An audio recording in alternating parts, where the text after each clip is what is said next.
यीशु मसीह ने बताया कि मांस और लहू क्या है। पढ़िए लूका की पुस्तक 22 अध्याय 19, 20 और 18।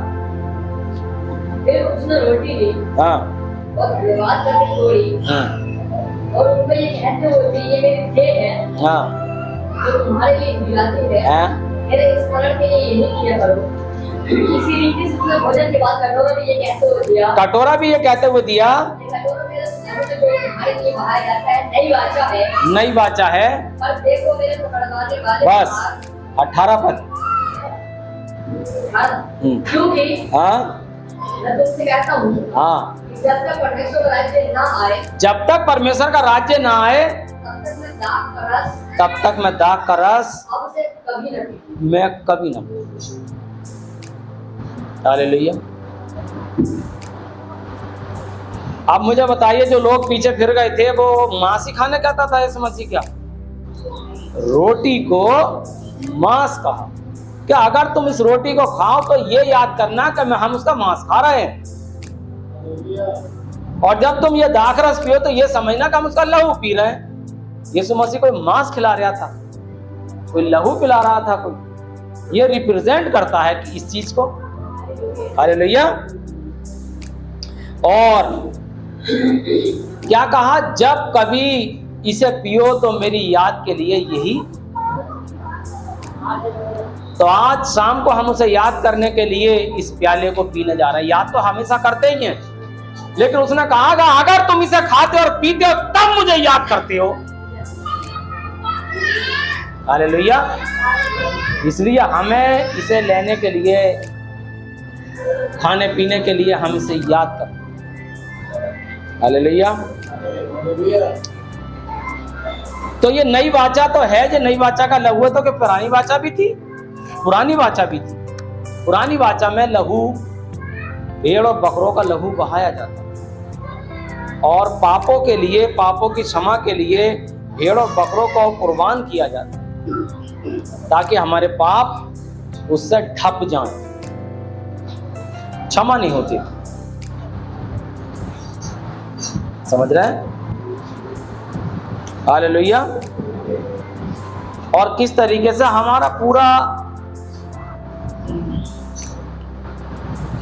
हालेलुया, हम यही देखेंगे आखिर तक कि पौलुस हमसे क्या बात करता है इब्रानियों की पुस्तक में। ये जो थे कुर्बान किए जाते थे,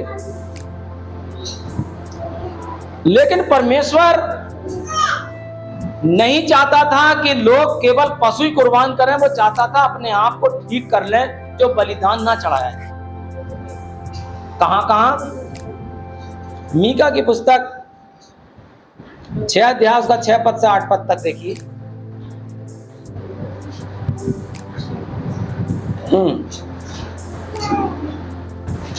मैं क्या लेकर यहोवा के सम्मुख आऊं? मैं क्या लेकर यहोवा के सम्मुख आऊं? हाँ, क्या चढ़ावा चढ़ाऊं? क्या मैं होम बलि के लिए, हाँ, क्या मैं होम बलि के लिए एक वर्ष के बछड़े लेकर उसके सम्मुख आऊं? मीका कह रहा है खुदा की आवाज में। हाँ, क्या यहोवा हजारों भेड़ों से, हाँ, क्या तेल की लाखों नदियों से प्रसन्न होगा? तेल की लाखों नदियों से प्रसन्न होगा? क्या मैं अपने अपराध के प्रायश्चित में हाँ, अपनी पहलोटी या अपने बेटे को कुर्बान करूं? पाप तो मैंने किया है, कुर्बान अपने बेटे को करूं,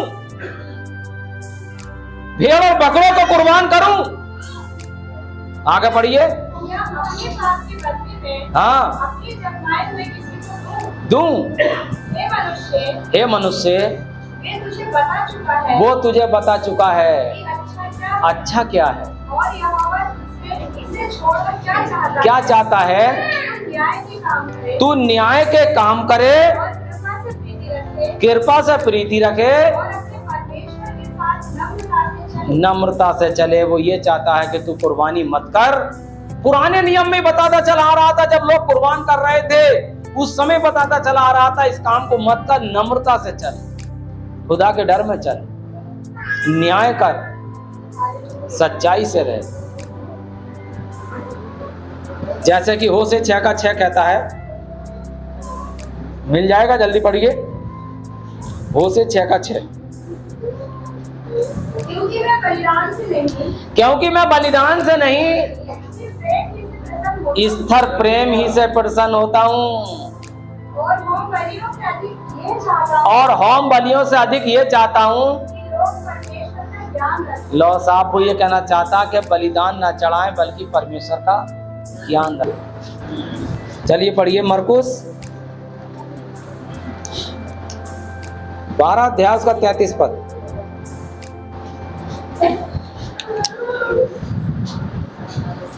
और उससे हाँ, सारे मन, और उससे सारे मन, प्रभु यीशु मसीह जब इस पृथ्वी पर आया तो उसने यही बात सत्यापित की कि देखो बलिदान तो तुम चढ़ा रहे हो लेकिन तुम अपने आप को ठीक करो। पढ़िए। और उससे सारे मन, और उससे सारे मन और सारी बुद्धि, और सारी बुद्धि, और सारे प्राण, सारे प्राण, और सारी शक्ति के साथ प्रेम रखना, सारी शक्ति के साथ प्रेम रखना, और पड़ोसी से अपने समान प्रेम रखना। और पड़ोसी से अपने समान प्रेम रखना। सारे होमबलि और बलिदानों से बढ़कर के, सारे होम बलि और बलिदानों से बढ़कर क्या है? हालेलुया। लेकिन और भी यीशु मसीह कहता है, और आपको मिलेगा मत्ती 9 का 13 पद। यीशु मसीह ने यह प्रचार किया जमीन पर आकर।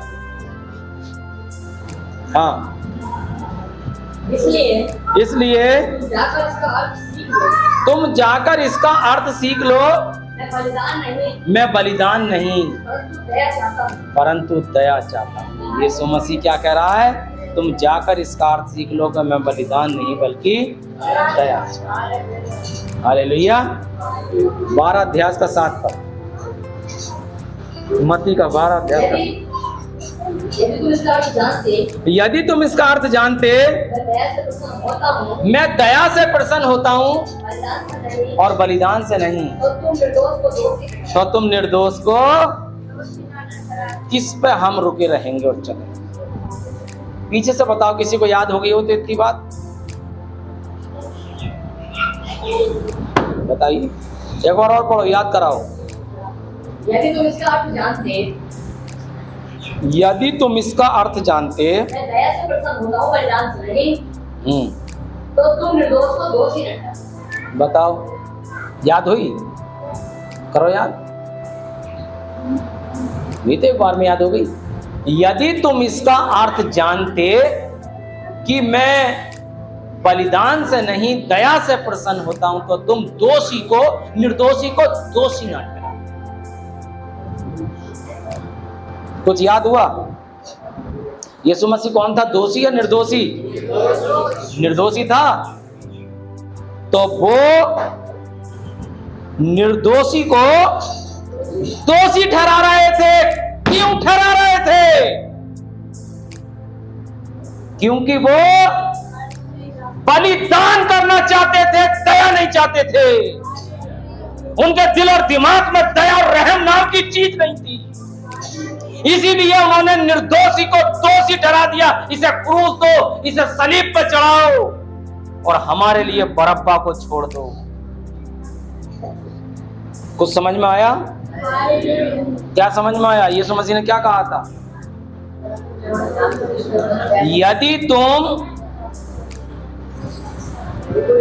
इसका अर्थ जानते, किसका अर्थ? कि मैं दया से प्रसन्न होता हूं बलिदान से नहीं, तो तुम निर्दोष को दोषी न ठहराओ। मेरे मसीहा को दोषी ठहरा दिया। मैंने कुछ पॉइंट लिख के रखे हैं जो परमेश्वर ने मेरे ऊपर अनुग्रह किया है और मैं आपको पढ़ के सुनाऊंगा।